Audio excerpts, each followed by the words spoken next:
Hello दोस्तों, exam zone के YouTube channel पे आपका स्वागत है। मैं आपके लिए लेके आया हूँ महत्वपूर्ण करंट अफेयर के क्वेश्चन। कल मंडे को कोई भी क्लास नहीं लग पाई क्योंकि मैं एग्ज़ाम देने के लिए गया हुआ था कहीं पे। और आज पढ़ते हैं करंट अफेयर के महत्वपूर्ण क्वेश्चन। जैसे कि पहला क्वेश्चन है, जूस मिशन किससे संबंधित है? यह मिशन बृहस्पति ग्रह पर बर्फ़ की गर्त के अध्ययन के लिए भेजा गया है। यानी कि सीधा मतलब है कि बृहस्पति पर वाटर की खोज करने के लिए, पानी की खोज करने के लिए यह मिशन भेजा गया है। ये मिशन किसके द्वारा भेजा गया है? यूरोपियन स्पेस एजेंसी के द्वारा भेजा गया है, एरियन 5 नाम के रॉकेट से। और किस जगह से भेजा गया है? कोरू, फ्रेंच गुयाना से भेजा गया है। इसके अलावा जो जूनो मिशन है वो किसके लिए भेजा गया था? ये भी बृहस्पति के लिए भेजा गया था, परंतु ये नासा के द्वारा भेजा गया था। इसे भी आप ध्यान में रखें। कई बार एग्जाम में सीधा पूछ लिया जाता है कि जूनो मिशन या कोई और मिशन का नाम देके पूछ लेते हैं कि ये कौन सी एजेंसी द्वारा चलाया गया था। तो जूनो मिशन नासा एजेंसी द्वारा बृहस्पति ग्रह के लिए भेजा गया था। आगे बढ़ते हैं सवाल नंबर 2 की ओर। वैश्विक बौद्ध बैठक 2023 कहाँ हुई है? ये नई दिल्ली में हुई है। ये बैठक भारत में ये पहली बार हुई है। इसके अलावा ये सब पहली बार 1998 में जापान में पहली बार हुई थी। इसकी थीम है समकालीन चुनौतियों को दर्शन शास्त्र की सहायता से समाप्त करना, कि आज की समस्याओं को दर्शन शास्त्र की सहायता से समाप्त करना, ये इसकी थीम है। ये भी आप ध्यान में रखें। इसके अलावा वासेनार व्यवस्था का अध्यक्ष इस बार भारत बना है। भारत 2017 में इसका सदस्य बना था। वासेनार का अर्थ क्या होता है? यहाँ पे दोहरी तकनीक वाली चीज़ों पर नज़र रखना। जैसे कि यूरेनियम से हम एनर्जी भी बना सकते हैं और यूरेनियम से हम बम भी बना सकते हैं। तो दोनों ऐसी चीज़ें जो दोहरी तकनीक वाली होती है उन पर नज़र रखना, ये वासेनार व्यवस्था है। इसका अध्यक्ष इस बार भारत बना है।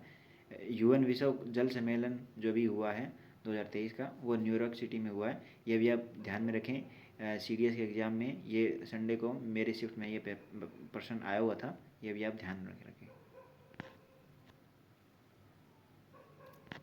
आगे बढ़ते हैं क्वेश्चन नंबर 3 की ओर। बालिकातन अभ्यास किन देशों के बीच में हुआ है? बालिकातन अभ्यास है ये अमेरिका और फिलीपींस के बीच में हुआ है।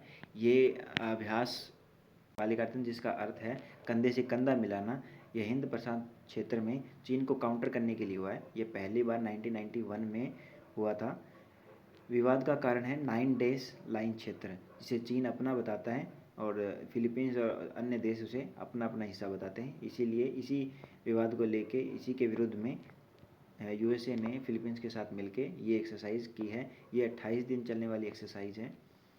इसके अलावा जो कुछ एक्सरसाइज है जो बहुत इंपॉर्टेंट है, जैसे कि सूर्य किरण अभ्यास है जो भारत और नेपाल के बीच में है। ये भी संडे को सीडीएस के एग्ज़ाम में आया हुआ था। गरुड़ शक्ति अभ्यास है, ये भी मेरे एग्ज़ाम में आया हुआ था। भारत और इंडोनेशिया के बीच में ये होता है। ये दोनों भी आप ध्यान में रखें। इसके अलावा आगे बढ़ते हैं क्वेश्चन नंबर 4 की तरफ। सर्वाधिक आपराधिक देशों की लिस्ट कौन जारी करता है? यह लिस्ट वर्ल्ड ऑफ स्टेटिस्टिक्स जारी करता है। इसमें पहली रैंक वेनेजुएला की है। इसका मतलब वेनेजुएला में सबसे ज़्यादा अपराध होते हैं। दूसरे नंबर पर पापुआ न्यू गिनी है। तीसरे नंबर पर अफ़गानिस्तान है। इसमें भारत की रैंक है 77, याद रखें। और सबसे आखिरी में, मतलब जहाँ पे सबसे कम अपराध होते हैं, 135, ये जापान में है।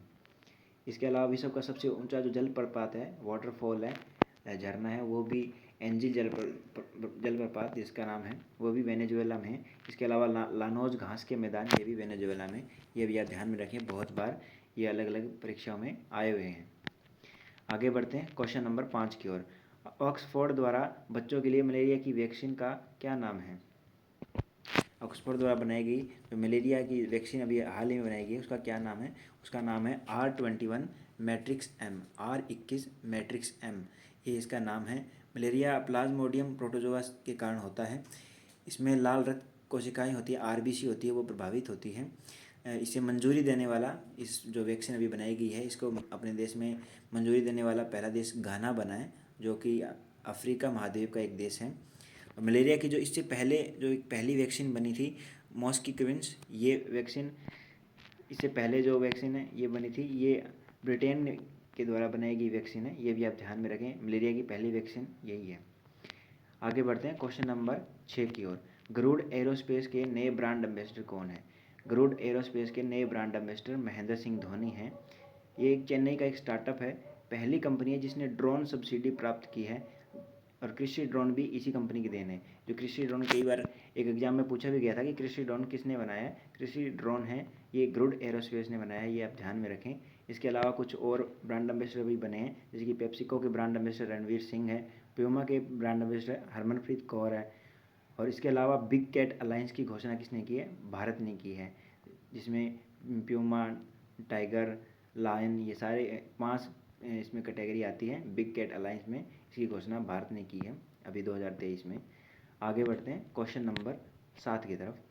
Business leader of the decade पुरस्कार किसे मिला है? Business leader of the decade पुरस्कार किसे मिला है? कुमार मंगलम बिड़ला को मिला है। ये आदित्य बिड़ला समूह के चेयरमैन हैं। ये award all India management association द्वारा दिया जाता है, ये ध्यान में रखें। कई बार रिपोर्ट या अवार्ड का नाम देके ये पूछ लेते हैं कि ये कौन जारी करता है या कौन आयोजित करवाता है, तो ये आप ध्यान में रखें। ये अवार्ड ज्योतिरादित्य सिंधिया ने अपने हाथों से दिया था, जो कौन है, हमारे उड्डयन मंत्री है, ये भी ध्यान में रखें आप। इसके अलावा जो 2023 में मिलने वाले अलग अलग पुरस्कार, जैसे कि एबल पुरस्कार जो मैथ के लिए दिया जाता है, ये लुइस कैथरेली को दिया गया था। और सरस्वती सम्मान है वो शिवशंकरी जी को दिया गया था, ये भी आप ध्यान में रखें। आगे बढ़ते हैं क्वेश्चन नंबर 8 की ओर। पोयला वैशाख उत्सव कहाँ मनाया जाता है? पोयला वैशाख उत्सव ये पश्चिम बंगाल में मनाया जाता है। यही उत्सव अलग अलग जगह पे अलग अलग नामों से मनाया जाता है, जैसे कि ये वैसाखी के नाम से पंजाब में, बिहू के नाम से असम में, और विशु के नाम से केरल में।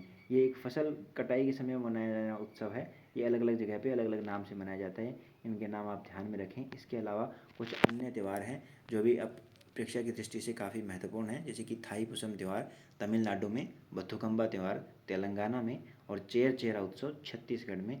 ये काफ़ी इंपॉर्टेंट है, इन्हें आप ध्यान में रखें। आगे बढ़ते हैं सवाल नंबर 9 की ओर।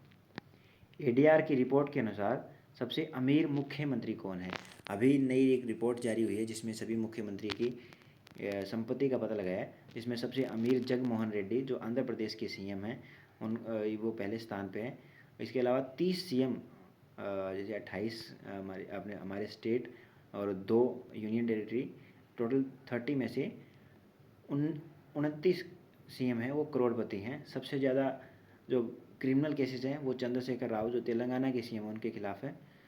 और इसके अलावा तेलंगाना या हैदराबाद के बारे में कुछ अन्य फैक्ट, जैसे कि हुसैन सागर झील है ये तेलंगाना में है, टी हब 2.0 ये हैदराबाद में बना है, और फ्लो केमिस्ट्री टेस्ट लैब जो कहाँ बनी है, हैदराबाद में। ये इंडिया की पहली फ्लो केमिस्ट्री टेस्ट लैब है जो हैदराबाद में बनी है। ये काफ़ी इंपॉर्टेंट है, ये भी आप ध्यान में रखें।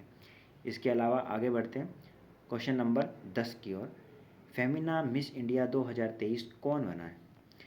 इसका आंसर है नंदिनी गुप्ता। ये राजस्थान की रहने वाली है। सेकंड पोजीशन इसमें जो फर्स्ट रनर अप रही है वो श्रेया पूजा है। ये प्रतियोगिता इम्फाल मणिपुर में आयोजित हुई है इस बार। ये पहली बार ऐसा हो रहा है कि नॉर्थ ईस्ट राज्यों में ये पहली बार इस फेमिना मिस इंडिया प्रतियोगिता आयोजित हुई है। 2022 की विजेता यहीं पे सिन्नी शेट्टी जो कर्नाटक के हैं, और मिस यूनिवर्स 2022 आर बोनी गोब्रियल जो यूएसए की हैं, वो भी मिस यूनिवर्स 2022 बनी है, आर बोनी गोब्रियल। और मिस यूनिवर्स 2021 की कौन थी, आपको पता होगा, कमेंट बॉक्स में कमेंट करके बताइए। वीडियो को अंत तक देखने के लिए धन्यवाद। वीडियो को लाइक शेयर कमेंट जरूर कर दीजिए और चैनल को सब्सक्राइब कर दीजिए।